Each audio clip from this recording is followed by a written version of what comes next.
Hi, this is Nancy Yearout, and welcome to my show, High Road to Humanity. In every episode, I tell you powerful true stories filled with great wisdom that you can use in your own life as you strive for a higher road to travel. My featured guests will have their own unique stories to tell that enlighten your mind and your soul. So kick back, relax, and learn the secret to success when you take the high road. First touch, strong connection, it lays deep in your soul. Hi, this is Nancy Yearout, and welcome to High Road to Humanity. And guess who I have back here? It's Carmen Turner Schott, and welcome back to High Road to Humanity, Carmen. Thank you. I'm excited to be here. I'm excited you're here. You guys, so I always talk about the angels. I always talk about how I've incarnated into this body as an angelic being, you know, and some people roll their eyes, and some people yeah, I knew that. And, but she's written this book, The Mysteries of the 12th Astrological House. And she calls us fallen angels. Now, I told her I didn't like the fallen angel part, but tell the audience, Yes. first of all, why do you call us fallen angels? Yes. So through my research and just through being a 12th house person myself and hearing everybody's stories and through the years as a counselor and in my astrology groups, we all had a similar experience of feeling like we weren't from Earth. You know, everybody that has a lot of Pisces energy, you know, you're a Pisces moon, you have 12th house planets, this house in our chart, it really makes us feel like we are foreign, we're an alien. We're very different from the family we're born in. You know, we're born with psychic gifts, we're born with dreams, we're born with an awareness of the other side of what death means. You know, we have all these deep questions, and no one really knows what to tell us, because we're like little wise old little souls walking around when we're little, and it starts when we're little. And so many people tell me I feel like I was adopted. I asked my parents, I always am I thought I was adopted. Honestly, Yeah. no Yeah. here, you guys. I Yeah. always thought there is no way I was born Yes. in this family, because I And do these not belong here. Yeah. we don't feel like we belong to our parents. We don't feel like they're our parents, because we know that's an internal knowing that we belong to God. God is our true parent. We came here for learning, and we picked our parents, is what I believe, to learn what we need to learn. And so we can't, we don't understand that when we're little. But what happens is, as 12th house people get older, they feel like they're looking in on things, like they're an outsider looking at, like the world is a dream. Mm-hmm. They have these feelings where they feel like they're outside their body, Mm-hmm. and they're just an observer. So they have all these abilities and these things that happen. And the reason I call them fallen angels, it's not a bad thing. It's not, biblical or anything like that. It just, it was inspired by an article I wrote, because we fell to this earth realm as a spirit, and we were in heaven, we were angelic souls, and we chose to come to this lower, hard, scary, kind of negative earth realm. Believe it? Can you believe we chose this? But go ahead. But we picked it now, and I believe we chose to fall down here and take on this body. And then when we wake up, we're like, we don't belong here. We know from a young age we don't belong here. So that's why I call us fallen angels. It's not a bad thing. It's that we are angels walking on this earth, in this earth realm, and we are here, and we're trying to figure out what we're meant to do now that we're here, because we know we're not from here. And it kind of reminds me of that movie, City of Angels, with Nicolas Cage and Meg Ryan. That's also what inspired it, because, he was an angel, and he chose to fall to earth to become human for her because of love. Right. And look what happened to him. If you watch the movie, he had one thing after the other, right? That she dies, right? He loses her. And it's like he became human and all this stuff happened. He should have just stayed an angel, right? But he wanted that experience of being in a human body. And that's what he did. So that's kind of, I associate that with the 12th house and the fallen angels title. Right. Well, let's back up a little bit for people who don't know about the 12th house. There's so much to talk about today, you guys. We're going to do the podcast and the TV show today, because this is a really cool book, and I have to say it captured. Of course, I have what did you tell me? Pisces in Pisces moon. Yes. Pisces moon. So, and I kind of knew as I started to read this, I felt like she had written this about me. Not to make that, because I know you guys don't like to watch shows that go, oh, she's all about her. That's not true. There's a lot of us that are here. The 12th house is the most spiritual house in the astrological chart, first of all. And 12th house people are the kindest, most compassionate, and sensitive people on the planet, she says in the book. So explain to the audience, and I just wonder how many of us are here. Yeah, it's interesting because people, reach out to me and say, am I a 12th houser?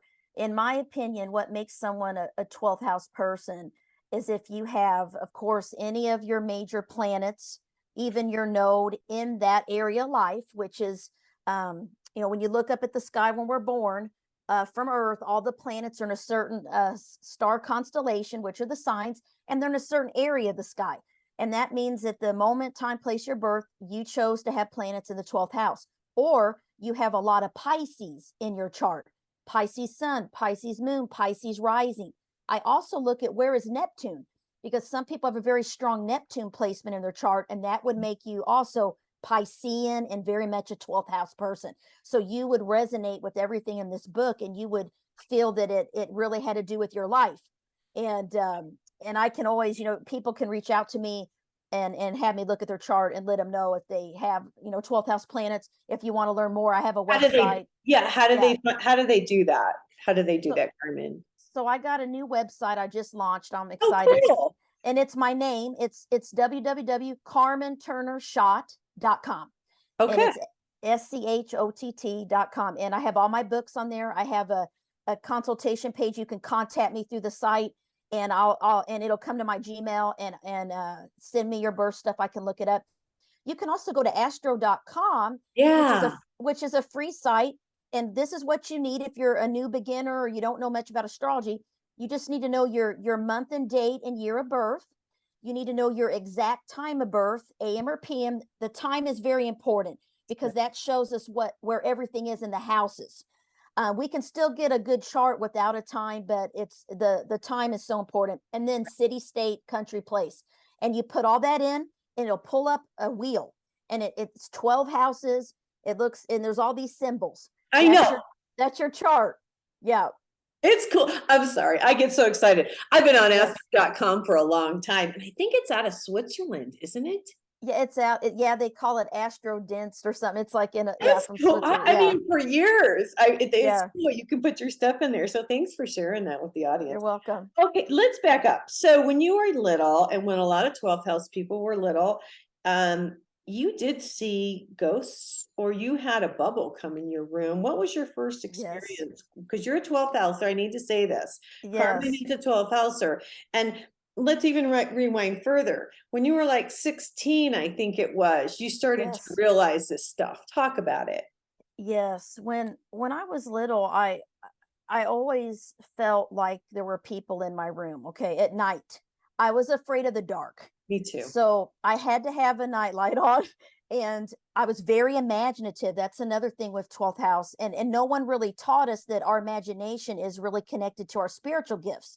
Mm-hmm. So, my parents would say, it's just your imagination, go back to sleep. But I would just wake up, and I would feel like there were just a group of people standing at the foot of my bed, like this feeling. And I was afraid because it was the unknown, right? Right. And I remember as a child, I had very vivid dreams. I would wake her up every night because my dreams were so real. I was a sleepwalker. I would act out my dreams and walk down the hall and try to get out the door and all kinds of stuff. Yeah. Did you do that too? I was a sleepwalker. Yeah. Yeah. They would find me at the top of the stairs. They caught me several times. And when I was a child, I would sleepwalk. Why did we sleepwalk? You say because we were trying to work it out, or what? No, this is something 12th house people and Pisces people that have psychic abilities. We tend to do this because we are, when we dream, we're in a deeper level of consciousness. And it's kind of like when you meditate, or when you do different practices. We call it dream walking. sleepwalk, we're dream walkers. So we travel in our dream world is what some people believe. And 12th house people, the 12th house is related to sleep, dreams, all that. And Pisces, that's why we tend to have these sleep issues. We can have sleep paralysis. I've had that happen many times. Me too. Yeah. Yeah. What would happen was when I was younger, I would wake up and I would know I'm awake. My mind would be awake and I would be in my bed and I wasn't sleeping anymore, but I would look and there would be someone standing there and I would scream. Right. And but nothing came out, right? When you screamed, it came out. No. And I would all of a sudden be really awake and I'm in my bed. So it's kind of like we're attached to our physical body when we dream, but our soul, some people believe, and I believe this in ancient Native Americans, that our soul's connected to the body by the silver cord. Right. And so we can travel, and when we dream in our spirit, our soul can go places. And I do believe they call it, shamans call it dream walking. I was told I'm a dream walker, when I was young, and I've always been had vivid dreams. I dream of the future. And that's what started for me is I had a dream about my neighbor when I was about 15, that actually the whole thing happened just as I dreamed it the next day. Wow. And even down to the hat and glasses that he had on, right? And everything he said, everything happened just as I dreamed. And no one could explain it to me. That's why I always felt different from other people. I always felt a little bit alone. And I always was obsessed with angels since I was little. That's another thing we have in common. Yes. I collected them. I wanted them. And I was not raised to go to church. And I wasn't like raised in a spiritual family. I was born this way. Right. Why? It's because we are different. Our soul is here to do a certain mission, and we're meant to help other people. And we're meant to be spiritual. 12th housers have to have a spiritual path and a connection to a higher power. Right. That's how we survive. That's what we have to go through hard experiences to learn that. All right, I'm going to stop you because we're doing the podcast today. Okay. You guys, the book is The Mysteries of the 12th Astrological House, Fallen Angels. Is by Carmen Turner Schott. This is Nancy Yearout. This is High Road to Humanity, and we will be right back. Hi, this is Nancy Yearout, and this is High Road to Humanity. I'm back here today with Carmen Turner Schott. The book is The Mysteries of the 12th Astrological House, and we're talking about angels on Earth, and both of us are incarnated angels. Now, when you talk about being frozen in your sleep, I just want to bring up, Carmen, the only time it's happened to me, it happened to me twice, and I was in Ireland, and I woke up, and there was this man's face, and he had metal in his teeth. Like, he was scary, and he was hairy, and he was dark, and he was scary, and I was frozen, and I couldn't move, and I couldn't wake up my friend, and I couldn't scream or anything. Actually, it's happened twice, and it only happened when I was in Ireland, and I don't know why. Okay, yes, that has to do with the energy of the land. That's what I thought. So the same thing for me. When I've had the psychologists called sleep paralysis, but I know it's more than that. It's that we're sensitive to energy. And so certain places I've lived, I travel. We moved around a lot because my husband was in the military. So I always was moving for like 25 years of my life, and certain places I lived never happened. I never had that thing happen where I'd wake up and frozen and see. So, but it happened a lot in Ohio, the land, and it was something about Ohio. That's where I'm from. Really? I had that happen all the time in Ohio. It was so much so that's when I reached out to someone and they told me that I was a dream walker, and they were trying to explain to me how to control it. But I would lose control of it, just like a lucid dream. I would know I'm dreaming, but then when I realize, oh, I'm awake, I would lose it. I wake up. So it's a similar thing. I think, I didn't want to do it. I kind of asked for God to take it away because I didn't like it. Right. I didn't like the feeling, and I prayed about it, and really it rarely happens to me anymore. But it happened a lot in Ohio. It happened when I lived in Germany, but Virginia only once, and when I've lived in Illinois several times, never happened in Illinois, ever. Never happened And- here to me in New Mexico, but I want to rewind to Ohio real quick because there's something about Ohio. I was born and raised in Ohio. Nice. And I grew up on a farm, but now as I do this show and I talk to people, there is so much galactic activity in Ohio. Ohio's Yes. like the hub. And so Yes. for whatever reason, that place, you're correct. And Yeah. I think in Ireland it was the old part of the land. But let's move on. There's so much to talk about. Sure. One of the things that really hit home with me, and I want to tell other people if they have the situation that you and I have, that we are here to help humanity. There is a loneliness.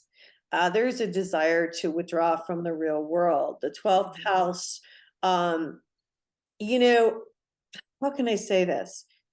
I like to go out, but I'd rather be home. Yeah, me too.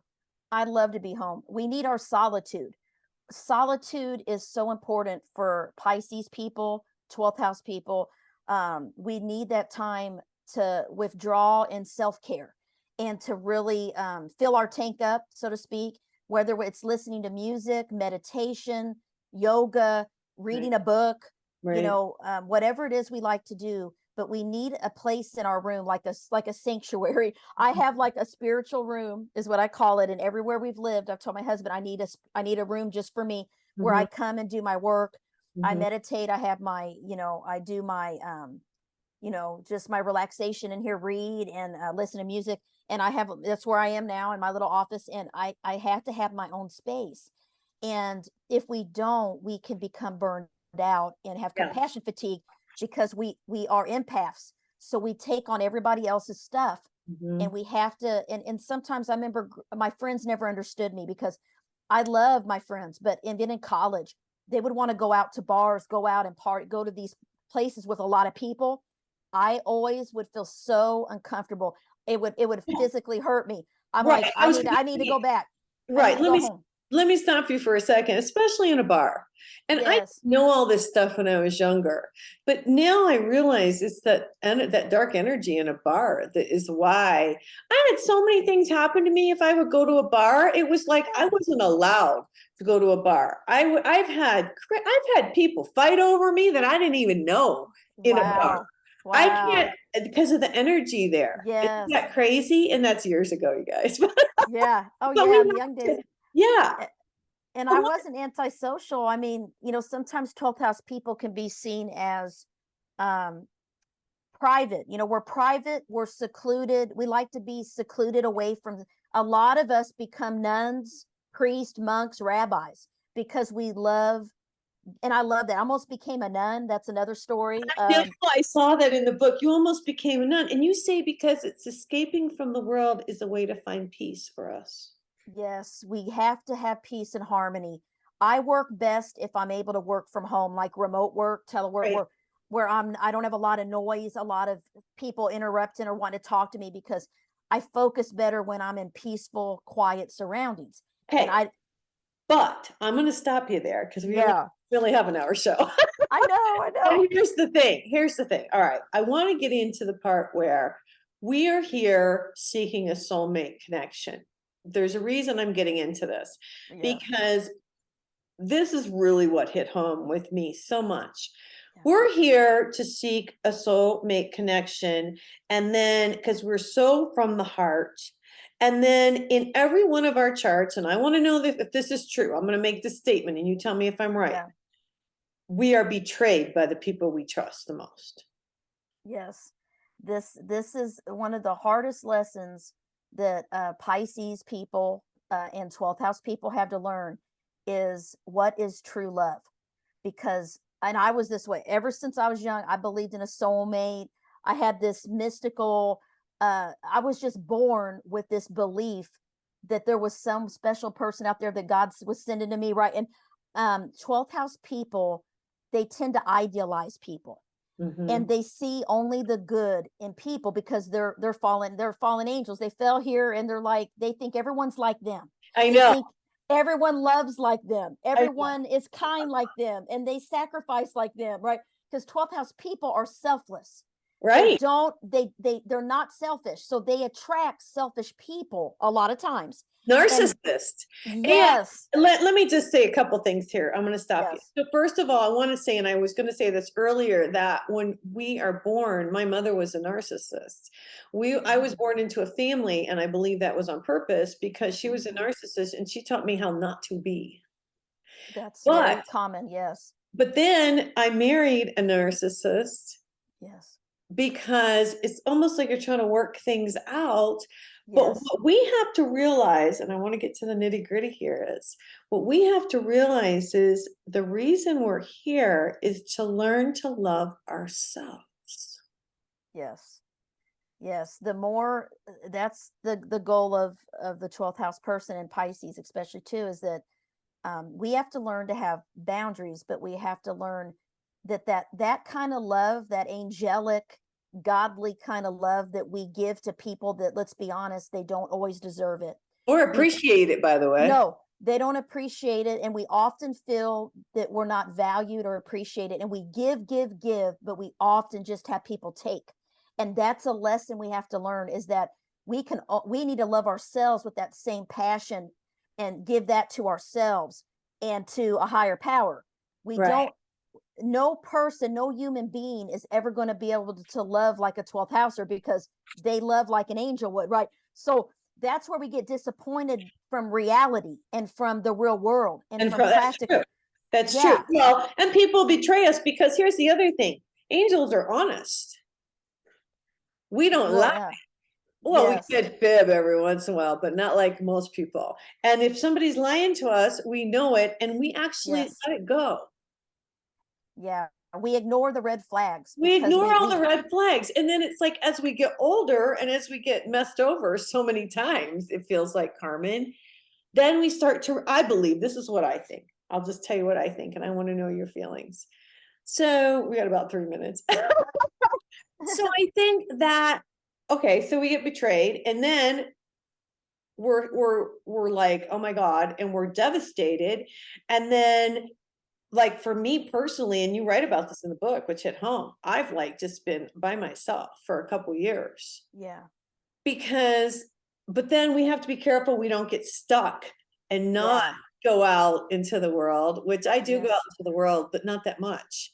Yeah. Because it's a balancing act. We're learning how to, we don't want to get messed over again. Now we've learned how to love ourselves. We've gotten older. As we get older, there's light at the end of the tunnel, you guys.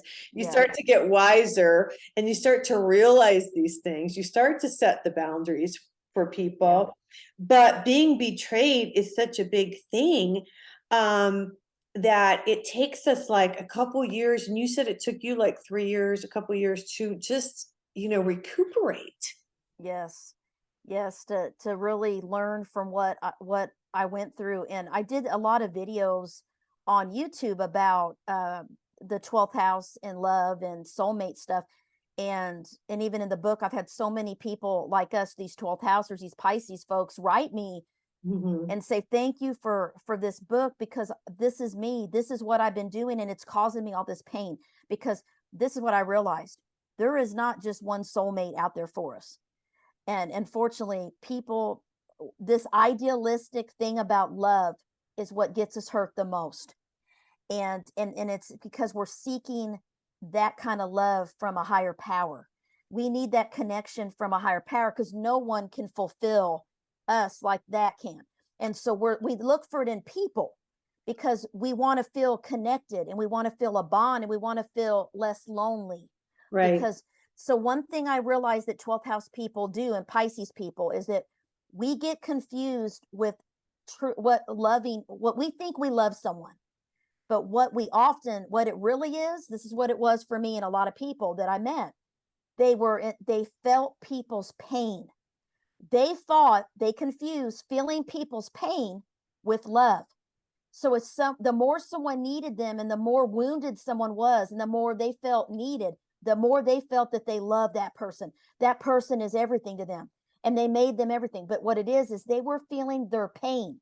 That's not true love. That's not what love, unconditional love We is. got to go to commercial break. I'm going to stop you, Yeah. Carmen. We are doing the podcast today. If you guys want to listen to the podcast, we are on Apple. We are on Spotify. We are on TogiNet Radio, who produces the podcast, and many more, iHeartRadio. I'm here today with Carmen Turner Schott. The book is The Mysteries of the 12th Astrological House. This is Nancy. You're out. This is High Road to Humanity, and we will be right back. This is Nancy. You're out. This is High Road to Humanity. I'm here today with my friend Carmen Turner Schott. I should say my fellow angelic soul, because we were both angels here. Now, do you think that we reincarnated several times as angels? I do. One of the things about the 12th house and Pisces, it's cool, is that the 12th Pisces is the 12th sign of the zodiac. It's the final sign. That's why it rules the 12th house, which is the final house of life. So a lot of astrologers believe that when you have a lot of Pisces or 12th house energy, that you're kind of on your final lifetime. This is it, thank God. You're kind of like an old soul, right? You've been around the block a while, and you've mastered a lot of things, but that's why we're more challenged when we have these placements and these 12th house energies, because we're here for a very important purpose. Everyone has a mission and purpose. Everyone's important, but 12th house people tend to feel like they have a lot of loss or challenges that other people don't have. Right. And they can feel like a victim at times because of this. And they got to get out of that victim mentality and realize that this is to make them stronger, so they can go on to help other people. And, the 12th house is also called the house of secret enemies. Secret enemies, secrets, hidden things. It's things that we don't see clearly, which is other people, their motives, even our childhood. Some people, there's a lot of secrets. They can have an absent or missing father figure or mother figure, depending on what planets are in the 12th. So that makes that feeling of looking for a parent and looking for a spiritual path more important, because they often are, have those experiences. So they have to find who their true parent is, which is God. And I'll tell you what an astrologer told me when I was 16 years old. I was 19. I had my first chart, and he told me, your sun is in the 12th house in Venus. He said, anything you put before God will get taken away from you. And I was like, what? And that hit me, and I was only 19, I'm 47 now, but what he said all these years later, I realized was true. And anything that 12th housers and put before our purpose, it often gets taken because it's distracting us from what we're here to do. Right. Now, right. So I just want to say this. So I'm going to stop you. So for all of us, because I have to ask this question. Yes. So for all of us, like, I think about what I'm doing the show, and that's my purpose, because I am God's messenger. I am God's voice. I am here.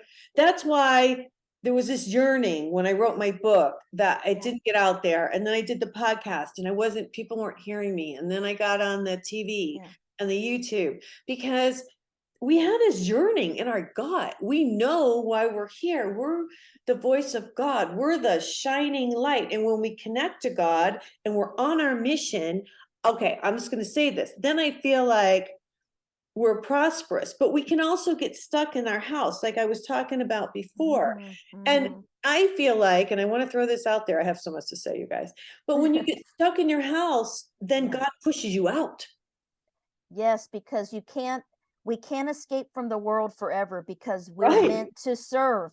We're meant to help people. And if we don't go out into the world or connect with people in some way, even if it's on Zoom, even if it's on these radio shows, you're connecting with people and you're having conversations. So you're doing it in a 12th house Pisces way, which is okay, as long as you use your gifts to help in some way. You might not be someone that should be going out to work a 9-to-5 job every day, because you might be so drained, you'll be miserable. So that's how I am. I do best if I'm home and helping people.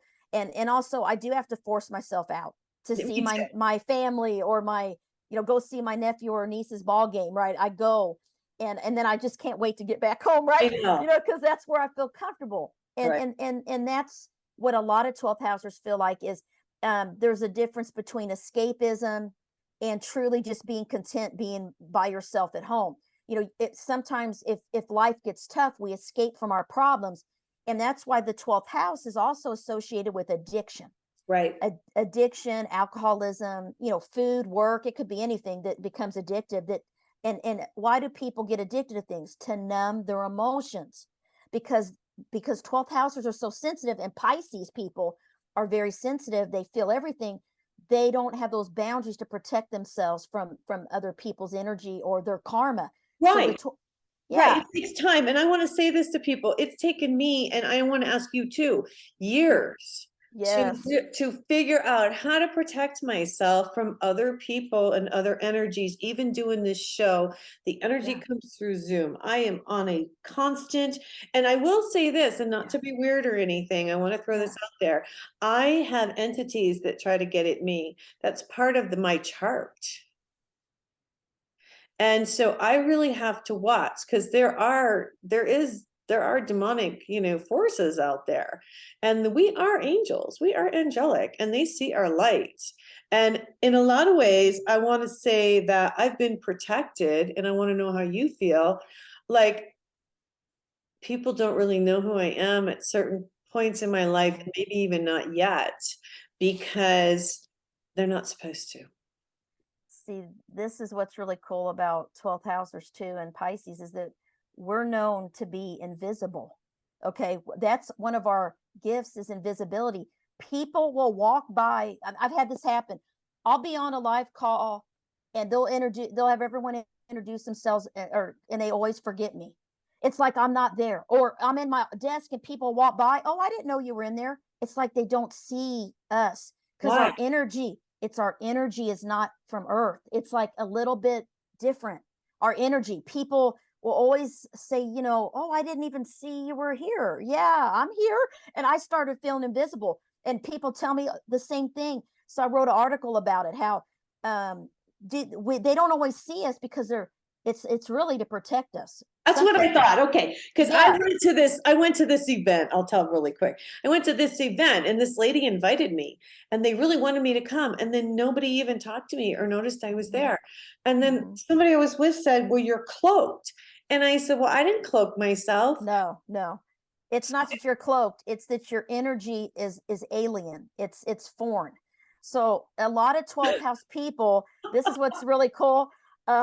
Well, when we talk about the whole alien thing, the O blood type, a lot of 12th housers have O blood. I'm O negative. See, I started seeing this, and the O blood, and I did it. They don't know where our line came from. They think maybe it was the Nephilim, which were the fallen angels that came into Earth in the Bible. There's a whole research on this. You can Google it. Okay. That's why I didn't like fallen angels, because I'm not a fallen angel. No, it's not a regular angel. No, it's not a bad thing. God sent those angels, the Nephilim, down to Earth to help humans. I mean, this is just where they say that our genetic DNA comes from. People that have O blood, which is interesting, because a lot of 12th house people and people that feel like we do and have these spiritual abilities or these mystical experiences they can't explain, they have O blood. Talk about grandma. I'm going to stop you. Tell the story about grandma, your grandmother. Oh, yes. There's so much about my grandma. How she saw the angel. Story. Yes. So my grandmother was like me. So she was a 12th houser, and she had, and I didn't find out till I was a senior in high school, right when I graduated, because they moved back to my hometown, and I really got to know her. So we spent every weekend together talking for hours. And one day she used to always go take a nap in the side bedroom, and she went to bed, took a little nap, woke up. And when she woke up, she saw this like purple haze. She told me it was like a mist around the ceiling, and she couldn't move. She couldn't say anything. It was like she was frozen. And she looked over to the left, and there was a lady standing there. And she heard the words, everything's going to be okay. And then she watched as this woman walked away. But as she turned, she had feathers. It was an angel, and disappeared into the wall. And my grandmother was totally awake, totally conscious. She really saw an angel, and I believed her. And right after this, my grandfather had some major health issues happen, where she had to become a caretaker to him for almost a year. And he eventually did get over it, and he was great. He healed up, but it was a hard year for her. It was like a warning that everything was going to be okay, and that those angels are watching over. And so I've always been obsessed with angels, and I've always felt like I also had my own angel experience when I was in high school, which I haven't ever really talked about, not even in the, I don't even think I talk about in the book, but, and it was something that I can't prove, but I knew it was weird and no one else could figure out what I was talking about. You want me to tell you? I mean, I can tell you what happened. I don't know if we have time. I've got 2 minutes. You want to do it? You want to do Let's it wait. now? Let's wait. Let's wait Yeah, next. yeah. All right. The only thing I'll tell you is, and I want to share this with you, and I've shared it with the audience. We've got 2 minutes. When I was a little girl, my father must have known. I was very close to my father because my mom was a narcissist, and I don't even remember where she was half the time. It was really weird. But my dad made me giant wings out of coat hangers and plastic, and he put garland all around them. And I had a white, they gave me a sheet and a belt. I'll never forget this. And they were gigantic wings. And I must have been maybe 9 or 10 years old at the most. And it was Halloween. Oh, neat. And they dressed me up as an angel. And it was the strangest thing because as a child, that's all I ever wanted to be. That is so cool. Yeah. See, those symbols, those experiences were in your life, you know, from a young age. Yeah. Did you feel that way too, that you were an angel when you were little? I knew I was different. Yes. And apparently my cousins used to babysit me, and they would tell me they tell me stories now that I would have imaginary friends, and I'd be playing when talking to people in my closet and stuff. So I don't know. I don't remember, you know, but they said that I would say things and it would kind of scare them, you know, because I would know things. And I don't remember being real little, but I know now I know things sometimes, and I dream things, and I know I know that it's a message. Let me just say that. I think that I've always felt like there were angels watching over me. Yes. Right. When we come back, I want you to tell your story about high school. You guys, I'm here with Carmen Turner Schott. The book is The Mysteries of the 12th Astrological House. This is Nancy Yearout. This is High Road to Humanity. We will be right back. All right, this is Nancy Yearout. This is High Road to Humanity. I'm back here today with Carmen Turner Schott. We're having a wonderful conversation about angels. And Carmen, what's your story that happened when you were in high school you were going to tell us? Yes. So it's kind of connected. So in the book I talk a little bit about it. One night I woke up after a basketball game. I'd gone to bed, and I always had to have my bed face the door with it open with the nightlight on, right? And we lived in a small house. And I remember going to sleep, and I woke up in the night, and I looked over, and there was a huge glowing ball of light in my doorway, about the size of bigger than a softball. And it was glowing yellow, white, translucent. And I was frozen. I couldn't yell for my mother. I couldn't move.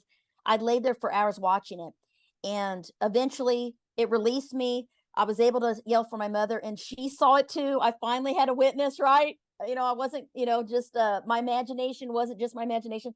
So she said that maybe it was a lightning bug. Maybe someone shined a flashlight in, right?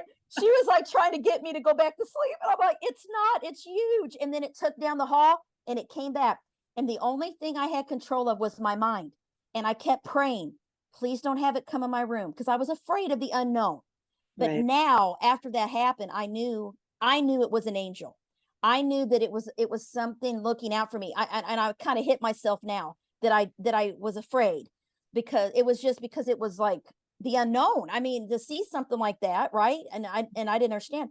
Well, that same year, a couple months after I saw this glowing orb, I started dreaming things. And then a friend of mine's father passed away suddenly, and we had a school trip. And this is a really strange story. I don't think I've talked about this since I talked about it with him years ago. But we went, we had a psychology class, and we went to a state mental hospital, okay, to do a tour. Yeah, this was like part of our thing. This was 1993, right? I mean, it's like, so we go to the state mental hospital in Missouri, right? And with our class, and we go and meet the patients. And at the time, you know, I was interested in being a psychologist and a counselor, so I was all excited about it. And we went, and we got to play games. Everyone had a partner. Okay, everyone had a patient except me and my friend Steven. And I thought, well, that was kind of weird. Why does everyone have a patient, but we don't? So we were playing ping pong, right, at this ping pong table. And he was someone that always would joke around and everything was funny and a joke. So he never would let you know he was upset. But I knew his dad had just passed away, and I was kind of worried about it. Well, this guy walks up with this plaid shirt on, jeans, and starts saying, "Can I play with you?" Well, I thought it was a patient, right? I mean, it wasn't a doctor. They weren't. So I'm like, okay, so we're playing with this guy. He said, "My name is David," and he starts telling my friend Steven, "I haven't been the same since my dad died," and all this stuff. And the whole thing was strange. And Steven looks at me, and the guy was really trying to talk with him. Then the guy says something strange. Everything's going to be okay. And he walks away. And I'm like, where'd he go? And Steven said, I don't know. And I went up to my teacher. Where did that guy go? David. He was with us. They didn't know who I was talking about. They said there was no one in there. The patients weren't allowed to leave the room. So because I'm a 12th houser, I said it was an angel in human form. This is what no one could convince me otherwise. It was the whole thing. I'm not even telling it, as creepy as it was to him and me. And he said, what was going on? I said, Steven, I believe that was an angel. And they were there for you, for a message to help you grieve your dad. And he said that was the weirdest thing that ever happened. He was saying weird stuff to me. And I just knew, because no one knew where he was. And I got upset. Where did he go? No one could answer me. And he just disappeared. And it was just me and Steven again. And I think it was an angel in human form. I know. I think so too. Yeah. And I've had things like that happen too. I'll just mention. Yeah. What I really want to talk to you about is, so our mission, this is what I feel. I want to throw a couple things at you. I feel like God sent us down here to help humanity, but also to help ourselves, because he created us. This is my feeling. He created us so loving and so giving that we didn't learn boundaries. We didn't learn how to love ourselves. Mm-hmm. And I think our mission is to love ourselves. And once we do, yes, and we're so connected with God, then we are at peace. Yes. But, so would you believe that too? I believe that. And the thing about the 12th house is it's the house of karma. And so we tend to take on everybody else's karma and bring it into our own. And then I had a teacher tell me once, stop taking on other people's karma. Their lessons are their own, because we have our own karma, our own lessons, and we have to learn that we're not really helping people if we just take it from them. Do it for them or take their pain from them. Sometimes people need to feel bad. Sometimes they need to feel what that feels like. Yeah. And I think, and I just want to ask you something energetically. I think I had that with my ex-husband, and I just want to ask you a question. It's been on my mind. And so I'll just ask what you think. Sure. So we traveled a lot, and we always held hands, and he drove. And so he always held my left hand.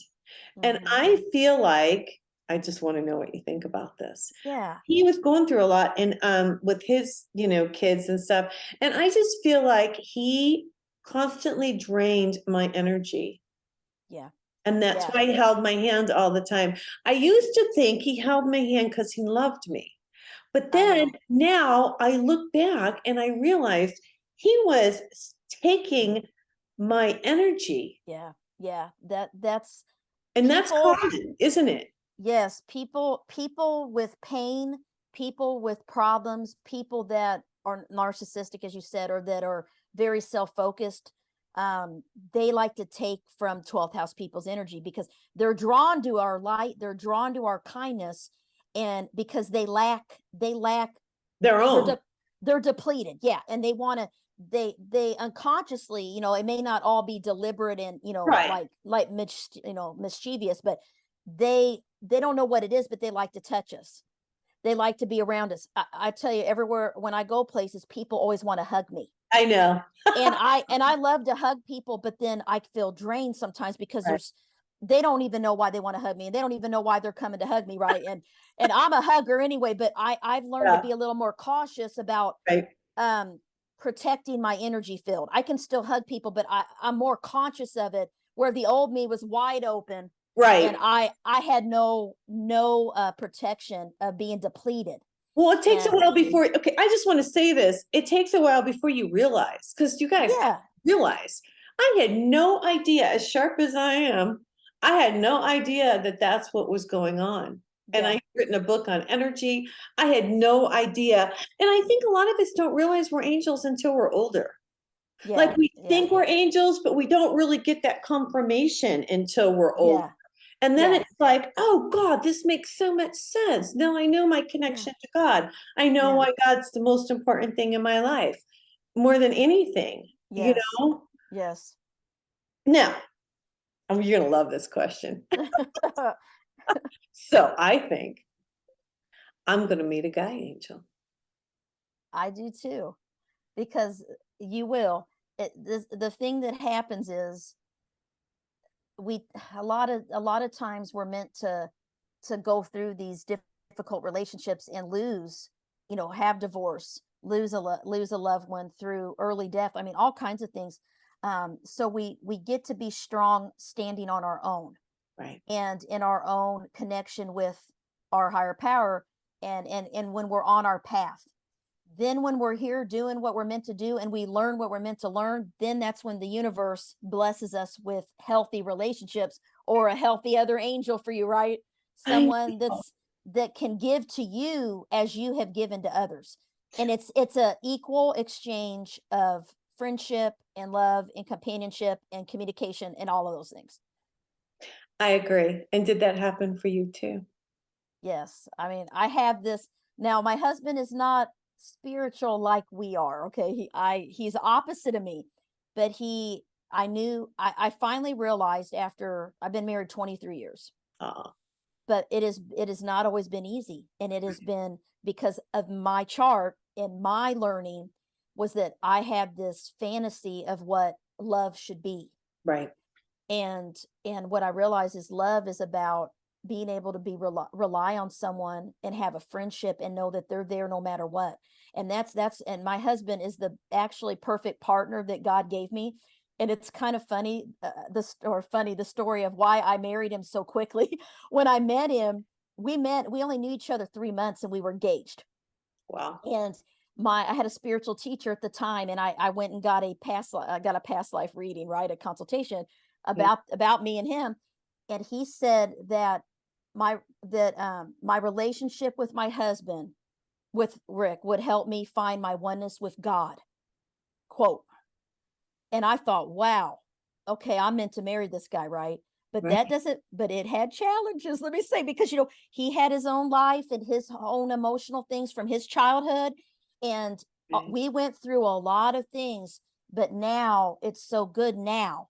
And I'm like, he was who I needed. Like, there's no doubt in my mind, I was meant to marry him. Right. And there was a reason behind it to get me to where I am today at Right. 47 years old, but it took a long time for me to finally learn these lessons about what love really is, what romance, all these things, and Right. why I'm really here Mm. on this earth. And that was the biggest challenge for me is people and love relationships. That and People. what yeah. Yeah, People people. I think the hardest thing, and I'll just say this, is that the betrayal of people that I never thought would betray me. That is what almost all 12th house people share I with feel like me. Jesus. I hate to say that. That Oh sounds my so gosh. weird. No, I wrote an article about it, and I talk about how when Judas betrayed him and kissed him with betrayed him with the kiss. It's that symbolism is Same the thing. symbolism of Pisces. It's the symbolism of a Pisces moon, how you feel of a 12th houser. They feel that they're betrayed by those that they trusted and loved the Right. most. That is a common thread. But Yes. look, even Jesus, it happened to him. And I and know. and that's a story. That's why, because we have to learn to forgive. And it's hard. It's Yeah, easy to forgive them, forgive. my Father, for they know not what they do. Yes. And it's easy to forgive people we don't love and care about that much or don't know, but it's hard to forgive people that we love that wounded us. Now Right. that's true. That's a true test, is to really forgive those that we loved. I know. Right. It's tough. It's tough. It And is I'm the working on golden that. rule. The golden rule, Yes. treat others as you want to be As you treated. want to be treated. And Listen, you talk about, we got to get out of here because we're done. We're out of time, but I want to get this in before we get out of here today. You started a Facebook group, excuse me. Yes. I would like, if you wouldn't mind sharing it, I'm going to join it. I think Cool. everybody who is an angel here on earth, who has planets in the 12th house, you know, or moon or sun or Yeah. however it works out. How do people join? Yes. So if you go to Facebook, you can find, I have my page, Carmen Turner Schott author, and you can also find it by Googling on Facebook. Just search the 12th astrological house. Okay. And we got I believe we have about 14,000 members now from all over the world. All over the world. Every angels. country. All It's the awesome. angels. Yeah, they are. And it's my peaceful group. I always joke because I also have an 8th house astrology group, which is Scorpio group, and they're more intense, and there's a little bit more conflict in there. But my 12th house group is peaceful, and it's all these sweet people, and they're really just seeking help and seeking support, and they post things for people to help them and quotes, and it's just it's my favorite group. So you can join through Facebook, the 12th astrological house. Yes. I like it. And you guys, just so you know, there's a High Road to Humanity group on Facebook if you guys ever want to join. I have to let you in, but hey, it's a good one. Carmen, fabulous book. Thank you. Life-changing. This changed my life. Honest to God, no, honestly, Thank you. read this book and just went, thank you, thank you, thank you. I thanked you this morning. I can't tell you how much it meant to me, and it means to other people to know that there's nothing wrong with us, that we are angels here on earth, and we're here to help God, and we're here to help others. So thank you. This is Nancy Earl. This is High Road to Humanity. We'll see you next time. Everybody take care and God bless. Please join me next time on the High Road with stories full of love and hope for our future. You can find High Road to Humanity on TogiNet Radio, Spotify, Apple Podcasts, and now watch the High Road on Binge TV networks. My channel is High Road to Humanity. Have a blessed week, and know by staying on the High Road, you will make it to your destination. For a psychic empath reading, visit my website, nancyyearout.com, to book your date and time with me. I will deliver your messages from the angels, and God bless.